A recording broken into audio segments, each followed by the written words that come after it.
Welcome to the Nice Gallery at the Paint Spot as we see this mixed media show, Conversations with the Artificial Eye. Hi, I'm Pam Baergen, and this is Rick Rogers. Hi there. We're mixed media artists collaborating together for this show. And the show is Conversations with the Artificial Eye. So this is not your first collaboration.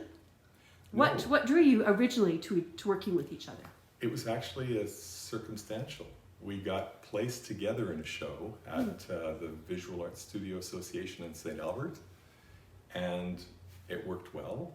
And then we just stayed connected. And I think it was you that found a good opportunity and said, Rick, do you feel like collaborating? So that's how we got together. Yeah, our Vasa show was about 7 years ago. And I was at a point, like I had a 7-month-old and a 3-year-old at the time. So I was like, there's no time to make any new work right now. I would love to try a collaboration, but it's just not gonna happen. So when a new opportunity rolled around in 2020 to exhibit at the Carrot, I was like, I think I might contact Rick and see if he wants to create something together finally after all these years in it. And 2020, the perfect year when no one else had shows, right? Yeah. So we were very lucky. Yeah. Thank you. What inspired you to seek a collaboration rather than just work independently? I think one of them was honestly just out of need, because my work is was quite small, and I didn't, because I was a stay-at-home mom, I didn't have a lot at the time, and I was like, well, so that was one of it. It was, I want to bring in someone else to exhibit with me. But instead of just inviting another artist, which I could have done, to show their work alongside mine, I remembered Rick asking if we wanted to create things. I had remembered him telling me about all the things that he had collaborated on with other artists in the past, and that was really interesting to me. So I thought I'd really like to try that. Oh, great. And there were things in Rick that I saw, like in your work as well, like the materials that he used were really exciting to me. He has a great color sense, which is something that I was learning. My work was very black and white up until that point, so I knew there would be things that I could learn from him. And, yeah. And I had the same sort of perspective that there were a lot of things I could learn from Pam because she works in collage all the time. And that's something that previously I worked a little bit in, but knowing how to integrate those collage materials in a way that they actually make sense together, that's a difficult skill. It's something that a lot of people don't do easily right off the top. So that was part of the excitement for me. Plus, I've collaborated with a few other friends over the years, and that's just always been such a good experience, learning how someone else works and then finding little nuggets that you can incorporate into the ways that you work. It's fantastic. So your previous show was with the group of 7 you had here, and that was definitely people pushing boundaries. So Absolutely, yeah. So it is about, it's a good kind of competition, isn't it? A good kind of like raise each other up kind of thing. That's right, yeah. It's almost completely non-competitive, I would say, because when one person sort of falters and doesn't know what to do next, the other person can say, here are some options I have, right? So it really becomes a great way of being able to bounce back and forth. And during COVID, we had to. I'd work on a piece and then bring it over to Pam's place, and she'd work on that piece and bring it back over to my place. And we bounced them back and forth and worked on them separately, but together. Yeah, it was literally a time where we weren't allowed in each other's studios. So it was a lot of bouncing back and forth, and then sharing things online as well, like taking a photograph and being like, what do you think about this? Or I'm stuck on this part, do you have any ideas? But with this collection of work, we were very lucky to have the restrictions lifted and to be able to actually have a lot more studio time together. Yes, and a new collaborator. Yeah, and a third collaborator. So AI. Tell me what initially got you excited to be working with this third eye or third partner? Good Well, question. I think the excitement was for you initially. I've been playing around with Midjourney and ChatGPT. Right. Partly because of my other career in IT, but then, artists are always among the first to jump into something new. So I had to sort of see what it could do. My spouse is also in IT, so yeah, he would actually, in the evenings, he would sit on the couch with the DALL-E AI and say, okay, kids, like we got a few more free credits. What do we want to make tonight? And then they would choose, because it's Midjourney and DALL-E are both text to image. So you type in a text prompt, and then it creates an image of what you tell it to make. So we would choose like an animal and an action and a place, or something that we've never seen before, and DALL-E would make that for us. So I had only interacted with it just kind of from a fun, casual way, and then Rick suggested this collaboration and how are we going to approach it as artists, and I thought that was really interesting. In some ways, it's not much different than a collage artist flipping through many magazines and vintage images to gather the gems. You just have a computer that serves it up a little faster. I mean, you can Google anything. Sometimes faster. Sometimes faster, yeah. It'll get better over time, but sometimes what you want to create is so difficult to prompt the AI to create. So there are times when really unexpected, strange, sometimes grotesque things come out that you might not ever want to include in a piece of art, or you might be just so intrigued by them that you do. Yeah, and it inspires you to kind of take a new direction in your work. So. Yeah, but it's a real boon for collage artists because it's truly generative. It's not cutting and pasting material from other artists. That's not what these text-to-AI text-to-image AIs do, but instead they generate it from scratch. From statistical, I guess you'd call it statistical knowledge that they train into the AI. And so if you're a collage artist, trying to find something that's specific is very, very difficult. When you can prompt it in an AI and get something out that maybe you can't copyright that piece, but if you incorporate it as a small piece in your overall work, it's probably going to be a boon to collage artists. Right, as a starting point for your inspiration, or where a path to take, not necessarily, oh, I've got this image, I'm going to now render it in oils. Yeah, exactly. Maybe not that kind of thing yet. Exactly. Yeah, it really was inspiration for ideas. Because when we had started this collection of work, we had talked about some of the ideas from our previous body of work and what some of the themes were and where we wanted to depart from that. And I think some of our original themes were kind of about being faced with strangeness. Yeah, strangeness and alienness. Those kinds of words came up a lot because it was during COVID that we were prompted to do the first series. Yeah, it was very visceral, very real, and very now, that series for everyone. Yeah, and so we kept a little bit of that in that all of these images are a bit strange. Yeah. The intent was to make them something that you can read and you can get a feeling for what they are, but then you're not really sure how they work. Why is that door shaped like that? How can it be open and closed at the same time? All of those sorts of things. Yeah. And both of them are universal experiences, like what we're experiencing with our 2022 body of work is what we're experiencing as a culture with AI now. So to be able to continue that into this collaboration. Yes, a new kind of alien. A new kind of alien. So tell me about the potential. Let's just talk about the potential of AI and going on in future works. So there's some positives. What's the biggest aha or fun that you've discovered while working with AI? What's the motivation? I think we had a few of those, so Yeah. go first. What did you find was your favorite aha? It's hard to choose, but I think one of my favorites was just having something to work with, because my approach to art, I'm not a white canvas person. Like that intimidates me, and I don't have ideas. I love having like a texture or a color or some kind of concept, especially as a collage artist. That really gets me going when I have different papers or different bits of images. Then I can start to create something.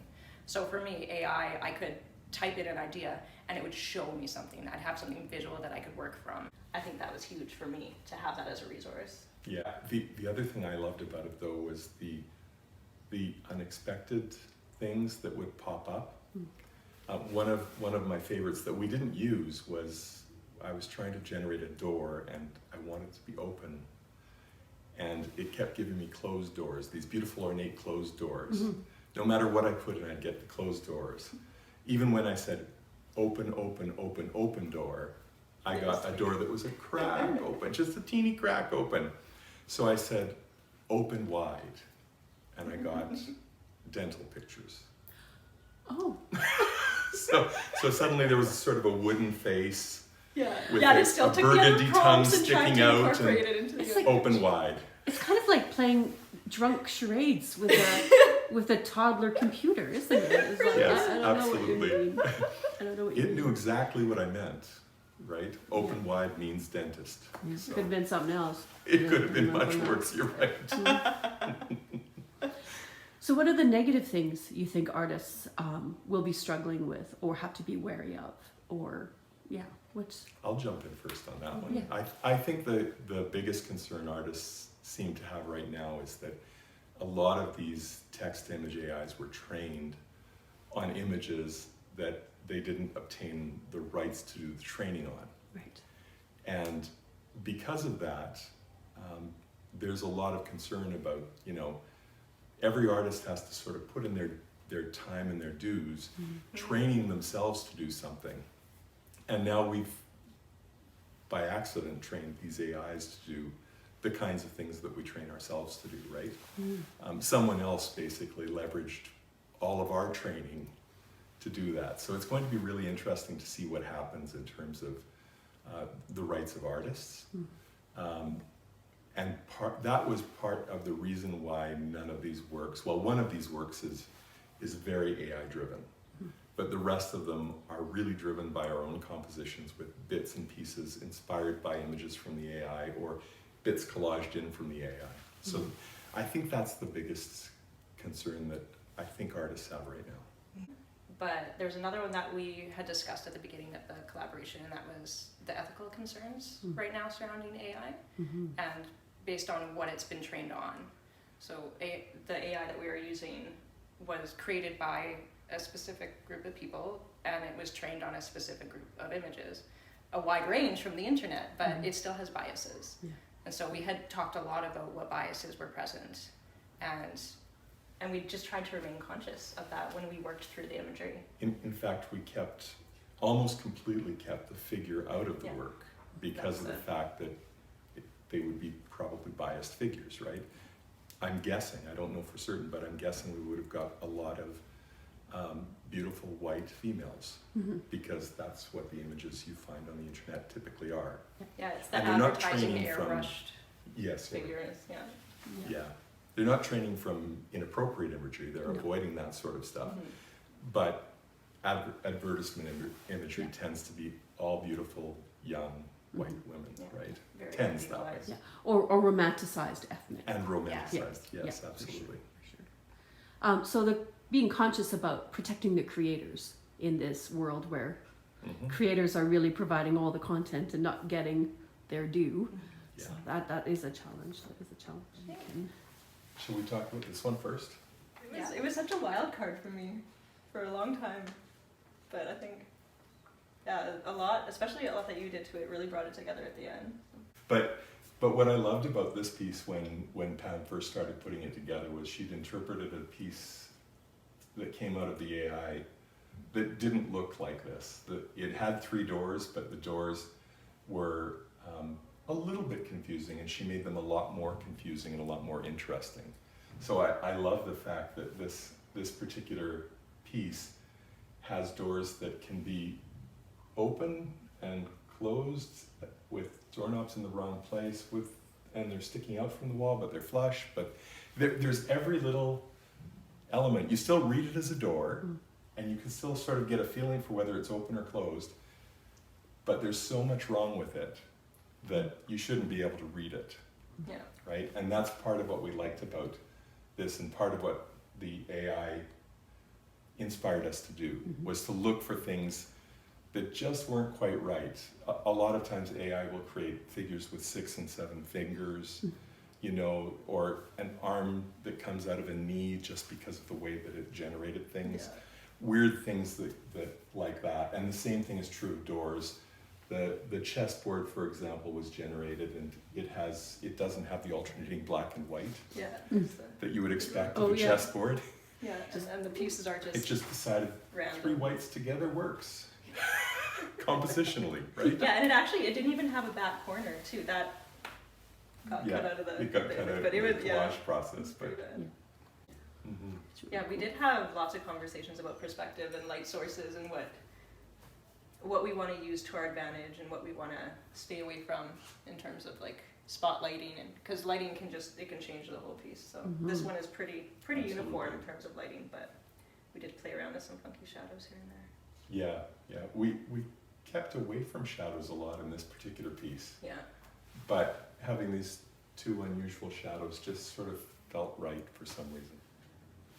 Well, this one in particular, we had a bit of a prompt from something that was generated, where the inside blended into the outside, and then we really exaggerated by shifting the what's outside through the door completely away from what's outside through the inside. If you get what I'm saying. And it was really interesting right from the start for me when Pam started to bring this one out. So she didn't have to work very hard to make it exciting, but she did all of this work creating this ground and the connection between the outside, the two different versions of the outsides as well. That's all in collage, that's all hand built as well. So it's a really exciting piece for a variety of different reasons, not just the composition. Yeah, and we were able to use a lot of the materials that we were comfortable with still. This is actually still magazine collage in a lot of these bits. And then layers under more like transparent paper. The magazine collage, and then just a few elements that were created by AI that we had changed and put in. And even colored over, like there's actually quite a few thin layers in this piece. But it was just enough to take something that we were familiar with and then try something new with it as well. What about this guy here? That one I actually remember kind of going back and forth on. Like what do we want to feel like? What is it saying to us, and what we kind of like the doorknobs, I think we both feel really make the piece. And that was a lot of fun. We looked for doorknobs on DALL-E, and it would just give us anything from a door picture in some part of its brain, I guess, its AI brain. This is actually like a doorbell, I think. So. I think my favorite part of this is the invisible door in relief. Yeah, Have you noticed that? Yeah, I can see it. Yeah, it's really. That makes me so happy that you noticed Yeah. that. Because we had a. Is this going to stand out? Are people actually going to see this? I think the light catches it, and then you can see it. I think those little moments are going to be more and more precious as we are going up against. I mean, when they start 3D printing what the computers are doing in a format that we all can understand as paint and texture. Yeah. When it gets what's to left for us? What's Yeah, left that's for right. us? That's a really good point. And I think viewers appreciate the tactile nature that can't be done any other way. So the fact that you put something down and paint over it, that layer of work, it's good to see. It's really good to see. I actually need that as an artist. I don't know what you felt creating these pieces, but there was a point where like we had started doing a lot of things with the AI and sharing ideas online, and there was a point where I was like, I just need to rip some paper. Like I just need to get my hands dirty. A lot of art making for me is very physical and very tactile. So there was a point where I just had to start and get things on there. And that's something that has been really good for our collaboration, because both of us really like working with hand-built. Yeah. Right? And we both like texture as well. Yeah. So having a painting that has more than 2 dimensions is just sort of near and dear to both of us, I think. Yeah, otherwise you'd be in that rabbit hole still looking at images and the show would never get done, right? You've had some late nights. We did have some late nights with the AI, just trying to get it to do something that it was bound and determined not to do for me. Yeah. So I'm hoping that is one of the benefits that we already have as artists, is that personal authenticity. Building that over years is what we all do. And to just, like, we couldn't come into this endeavor and not be ourselves, just print out some AI stuff that we generated, that just doesn't work for the way we work as artists. Yeah. So I hope that that's exactly how the world will take the use of AI. I feel like we're not at the beginning of that though, because like you can go to IKEA and buy art for your home, but it's not. It's not this. Like it's a different thing altogether, and that's been going on for a very long time. So I see it more as we're on a progression of that, I guess. But now AI music has been around for over a decade, and people just aren't picking it up. Yeah. Like no one's publishing a fully built by AI piece of music typically. Yeah, it has a novelty factor, but not a deep resonance. Right. Yeah. Speaking of deep resonance, how about this image of this lovely lady 5 billion times? So this piece was part of our previous show in 2020, but we thought it had a good connection with this show.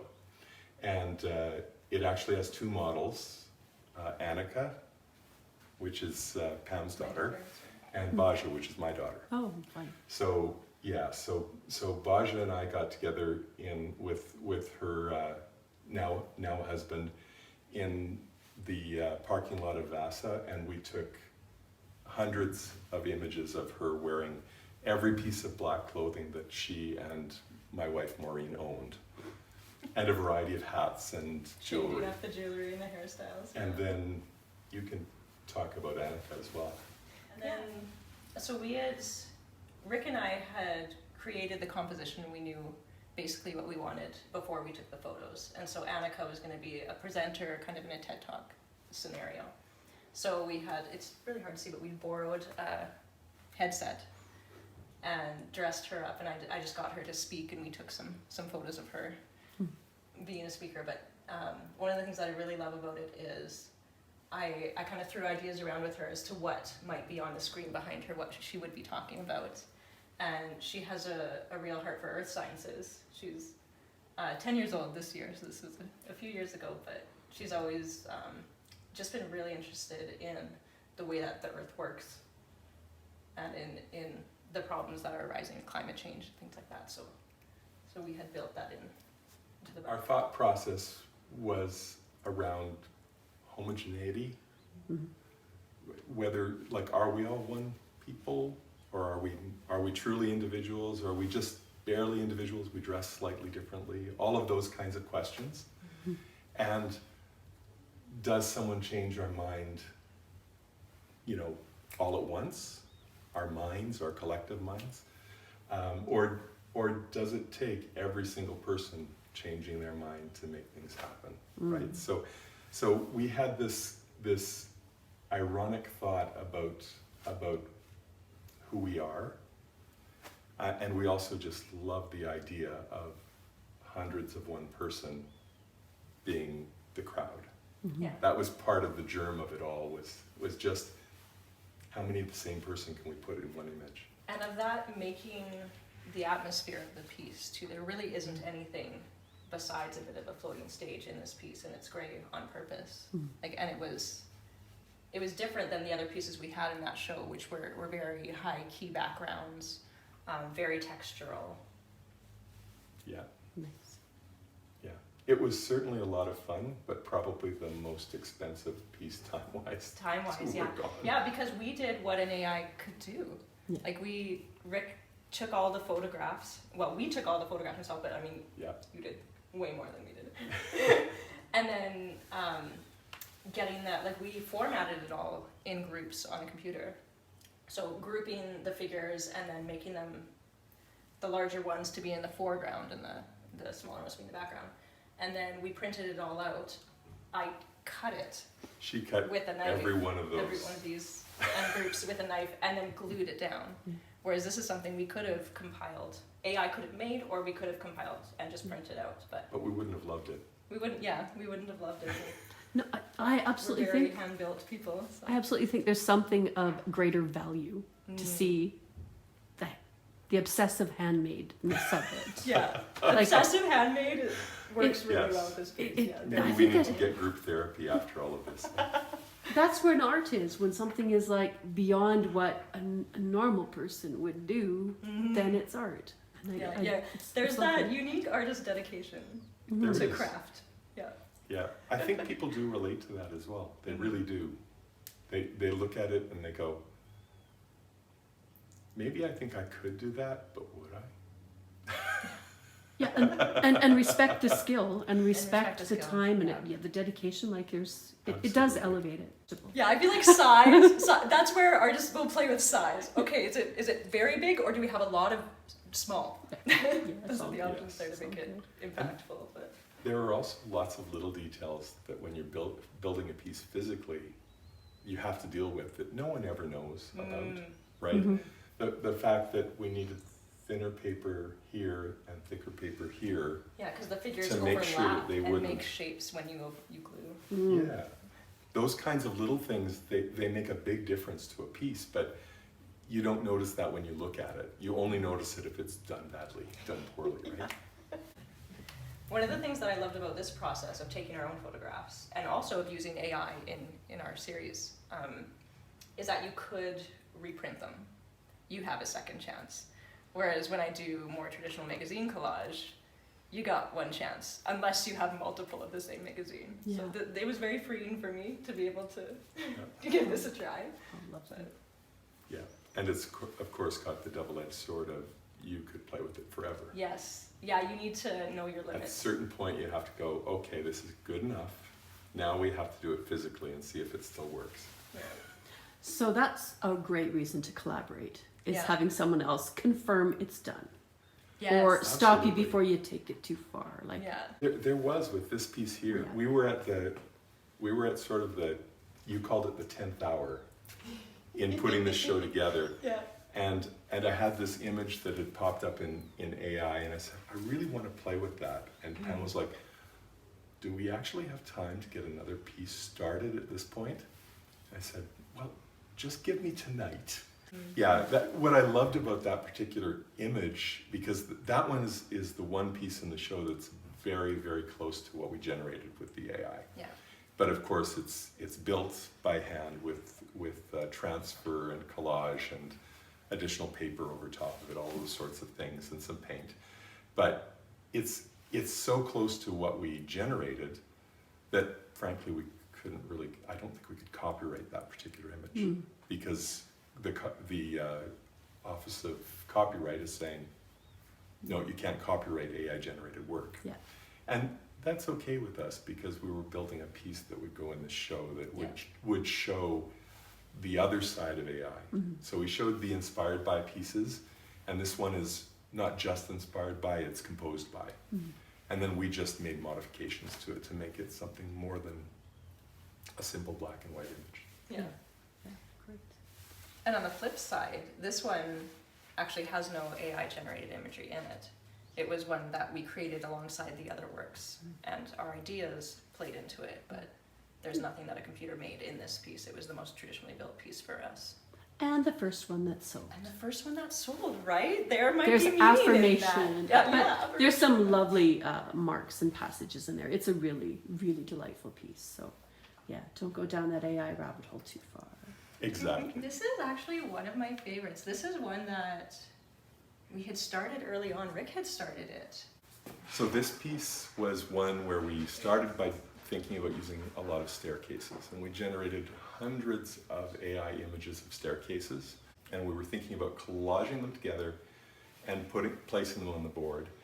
And then we started to see some interesting twists in what was being generated.